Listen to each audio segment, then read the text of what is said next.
नहीं जाता। और कई लोग बड़े बड़े आनंद में शंकर जी पे इतनी ऊपर से जल चढ़ाएंगे तो वो छींटे पूरे अपने ऊपर आना चाहिए, शरीर पर आना चाहिए। नहीं नहीं, उसका दोष है हमारा, उसका दोष है।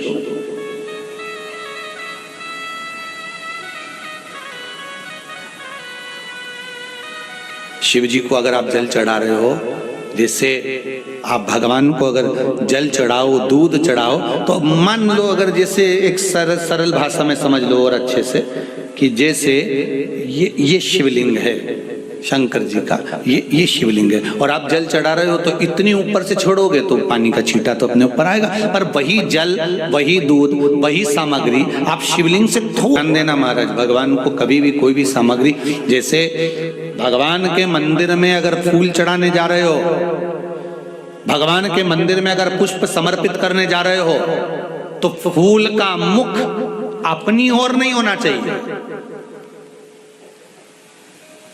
फूल का मुख कहां पर होना चाहिए? जम के बोलो जरा, भगवान की ओर। शंकर भगवान के सिर से एक पसीने की बूंद पृथ्वी पर गिर गई। गिरते से एक धधकता हुआ अंगारा, लाल धधकता हुआ अंगारा ग्रह एक पुत्र के रूप में जन्म ले लिया। पृथ्वी से हुआ इसलिए मंगल कहला गया। धधकता हुआ।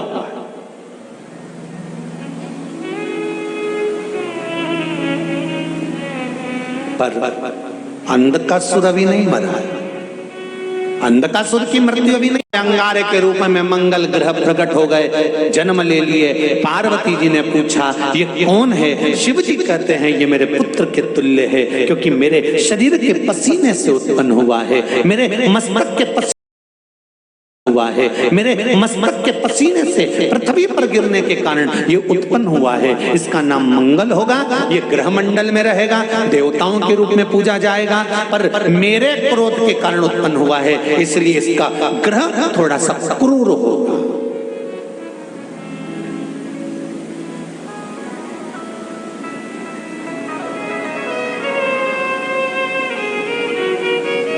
एक बात बहुत ध्यान से सुनिएगा, विवाह, शादी, संतान प्राप्ति, विवाह के बाद में विवाद या किसी नए कार्य के लिए आगे बढ़ रहे हैं और उसमें अड़चन आ रही है, तो एक बार किसी ज्योतिषाचार्य के पास जाकर पूछना, वो बता देगा या तो मंगल या शनि कुछ ना कुछ, कोई ना कोई क्रूर ग्रह तकलीफ दे रहा होगा। ज्योतिष जितने भी ग्रह हैं, चाहे राहु हो, केतु हो, मंगल हो, शनि हो, बुध हो, भौम हो, सूर्य हो, ये सारे जो ग्रह हैं ये शंकर भगवान के शिवलिंग के पास में विराजमान है। शिवलिंग के पास में विराजमान। कभी मौका मिल जाए, विवाह शादी में देरी हो रही हो, या कोई नया कार्य चालू कर रहे हो उसमें देरी हो रही हो, या कोई सर्विस के लिए, नौकरी के लिए जा रहे हो और वो कार्य नहीं हो रहा हो, तो एक धतूरा, केवल एक धतूरा, उस धतूरे को फोड़कर उसके अंदर का फल निकालकर उस फल को शिवलिंग पर चढ़ाकर एक लोटा जल शंकर भगवान को समर्पित कर कर आइए। दिन होना चाहिए मंगलवार। कौन सा दिन होना चाहिए? जम के बोलो जरा, मंगलवार का समर्पित करो। उसके बाद में आप विवाह के लिए अगर समर्पित करें हैं तो विवाह में देरी नहीं होगी। व्यवसाय और व्यापार के लिए या नौकरी के लिए समर्पित करें हैं तो उसमें देरी नहीं होगी। एक विदल और उत्पल नाम के दो राक्षस थे, असुर। दोनों ने उपद्रव मचाया। एक बार विदल उत्पल माता पार्वती जी के पास में गए और जगत जननी जगदम्बा जी के स्वरूप को देखकर उनकी ओर आसक्त हो। माँ को क्रोध आता है। माता पार्वती ने गणेश जी के हाथ से कुंदुक लिया। कुंदुक जानते हो? गणेश जी के हाथ में एक शस्त्र होता है एस जैसा, वो कुंदुक कहलाता है। कुंदुक को लिया और माता पार्वती ने उस कुंदुक को फेंककर विदल और उत्पल दोनों का संहार करा। भगवान के चरणों में जाकर वो कुंदुक गिरा। गिरते ही भगवान शंकर के चरणारविंद में कुंदुक से चोट पहुंची, जिससे उनके चरणारविंद से कुछ रक्त की बूंद निकली है। महाराज शिव जी का नाम कुंदकेश्वर हो गया है। महाराज क्या नाम पड़ गया? कुंदकेश्वर।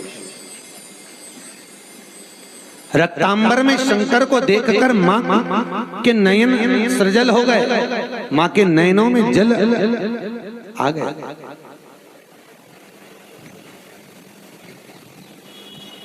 इसलिए माता पार्वती ने भगवान शंकर से वर मांगा, भोलेनाथ आज के बाद आपके शरीर पर रक्तांबर ना दे, रक्त ना दे। महाराज चंदन चढ़ेगा, अष्टगंध चढ़ेगा, हल्दी चढ़ेगा। अच्छा, कई लोग कहते हैं महाराज जी किसी किसी शास्त्र में हमने जैसे एक लाइन इसमें ही पढ़ लो, लिंगाष्टक इसमें शिव के शरीर पर मां कह रही है रक्तांबर ना दे। और कौमार खंड का 22वां अध्याय शिव महापुराण में वर्णन कर रहा कि पार्वती ने शंकर जी से यह मांगा कि मैं रक्तांबर ना देखते। ठीक है, तो शंकर जी पर अष्टगन चढ़ता है, चंदन चढ़ता है, अबीर चढ़ता है, गुलाल चढ़ता है, पर शिव पर रोली कुंकू नहीं चढ़ता। पर लिंगाष्टक के अंतर्गत कुमकुम चंदन लेपित लिंगम, यहाँ स्पष्ट किया कि कुंकु चंदन। तो महाराज जी फिर ये चरित्र का वर्णन, कुंकु तो यहाँ लिखा है कि कंकु चढ़े। तो बहुत ध्यान देना महाराज, शंकर भगवान के शिवलिंग पर आपको फिर निवेदन करूंगा, भगवान शंकर का ये शिवलिंग है। ठीक है, ध्यान देना, ये माता पार्वती का स्थान है। बीच में अशोक सुंदरी, राइट लेफ्ट भगवान के पुत्र, ऊपर 5 कन्या। अम्बा माता पार्वती ने शंकर से जो मांगा है आपके शरीर पर रक्तांबर ना दे। ठीक है, इतनी अपने पति को कभी रक्त में सना हुआ नहीं देखना चाहिए। कोई विषम समस्या यदि आपके सामने खड़ी होती है, विषम समस्या जिसका कोई निराकरण हो ही नहीं रहा, सब दूर हाथ जोड़ लिए, सबसे कह लिए, सबको प्रणाम कर लिया, सबसे बोल दिया, सबसे विनय कर ली, तो भी वो समस्या मिटी नहीं रही है, तो हमारा निवेदन है 5 बेलपत्र, 5 दुर्वा, दुर्वा जानते हो, दूब, दुर्वा, 5 दुर्वा, 5 बेलपत्र, 5 कनेर के पुष्प शिव जी को समर्पित कर उसी 1 लोटे जल से 5 बार शंकर भगवान को जल चढ़ाना प्रारंभ करिए। लगभग 1 हफ्ते यदि आपने शिव को जल चढ़ाना प्रारंभ कर दिया इसी क्रम से, तो निश्चित है वो समस्या का हल 1 हफ्ते के अंदर बाबा को निकालना ही पड़ेगा और आपका लक्ष्य निश्चित करना ही। कई लोग कहते हैं भगवान हमको दिखता ही नहीं है, तुम काम करते रहो। कंपनी का मालिक है, उसने सृष्टि को रचा है, इस सृष्टि का निर्माण किया है, वो दिखेगा भले नहीं पर कंपनी चल रही है। सब कुछ दिया उसने संसार में, फिर भी अगर रोते हो तो तुम्हारी जिंदगी का रोना। कई लोग कहते हैं मैं बहुत गरीब हूं, मेरे पास में कुछ नहीं है। भगवान कहते हैं मैंने तुझे करोड़पति बनाकर भेजा है। एक लड़का, नौजवान लड़का, मरने के लिए ऊपर पहाड़ पे चढ़ गया। वहीं पर संत निकल कर जा रहे थे, कोई शिव के भक्त थे, भगवान शंकर के परम भक्त, निकल कर जा। लड़के से पूछा क्या कर रहा है? कहा सुसाइड कर रहा हूं, मर रहा हूं। क्यों मर रहा है? भगवान ने मुझे इतना गरीब बनाकर भेजा, मेरे को कुछ भी नहीं दिया, मेरी किस्मत में तो भाटा ही भाटा लिखा, किस्मत में कुछ भी अच्छा नहीं लिखा, मेरी किस्मत तो पूरी बेकार है, मेरी किस्मत में कुछ अच्छा है, मेरी किस्मत बाकी सब बेकार। भगवान ने मेरे को कुछ अच्छा दिया ही नहीं, मेरी किस्मत में तो बैठा ही बैठा नहीं, मेरी किस्मत है ही अच्छी, तो मरना अच्छा, इसलिए मैं मर रहा हूं। शंभो शंभो शंभो शंभो, मैं मर रहा हूं, मैं मरने जा रहा हूं। गरीब है, परमात्मा ने मेरी किस्मत में धन नहीं दिया, तो संत ने कहा तू अगर मरने ही जा रहा है तो कल मर जाना। आज का मुहूर्त है भी अच्छा नहीं, आज मरने वाले भूत बन जाते हैं, और कल मरेगा तो सीधे बैकुंठ जाएगा।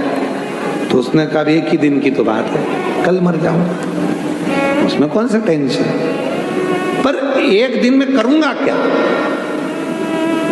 तो संत ने कहा अब जब तुम मर ही रिया है तो मेरे काम आ जा, थोड़ा बहुत मेरे ही काम कर ले, मरते मरते मुझे ही कुछ दे के चलेगा। तुम्हें क्या चाहिए, तो क्या बस कुछ नहीं चाहिए, तू मेरे साथ चल।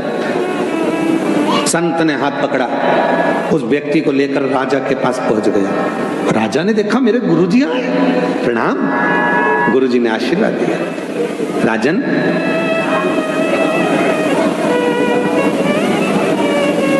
ये मरने से पहले मेरे ऊपर कृपा करना चाहता है और तू मुझ पे दया कर दे, मुझे भंडारा करना है। भंडारा करना है?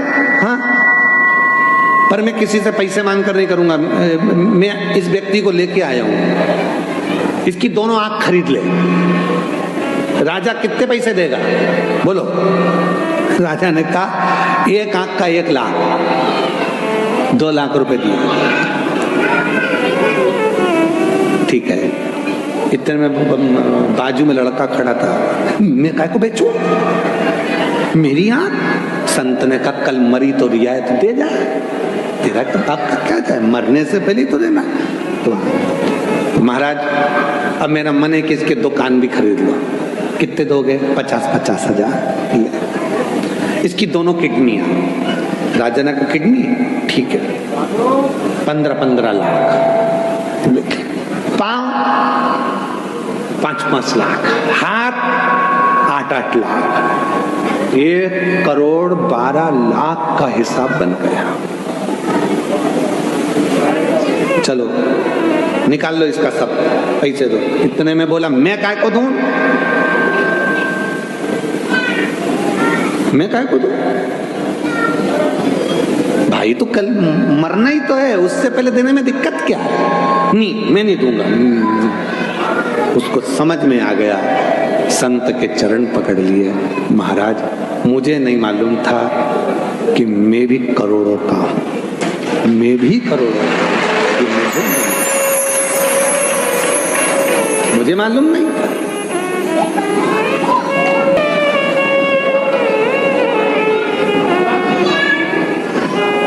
मुझे मालूम नहीं था कि मैं करोड़ों का हूं। आज मुझे मेरा ज्ञान हुआ, आज मुझे मालूम पड़ा कि मैं करोड़ों का हूं। हम अपने आप को कमजोर समझते हैं, हम अपने आप को खाली समझते हैं, हम अपनी कीमत नहीं समझ पाते। जिस दिन हमने अपनी कीमत को जान लिया, जिस दिन हम अपनी कीमत को समझ कर, जिस दिन हमने हमारी कीमत को समझ लिया कि परमात्मा ने हमको जन्म दिया है, वो परमात्मा ने अगर हमें संसार सागर में भेजा है तो खाली नहीं भेजा है, उसने कुछ सोच समझ कर, कुछ विचार कर कर हमको इस संसार सागर में भेजा होगा।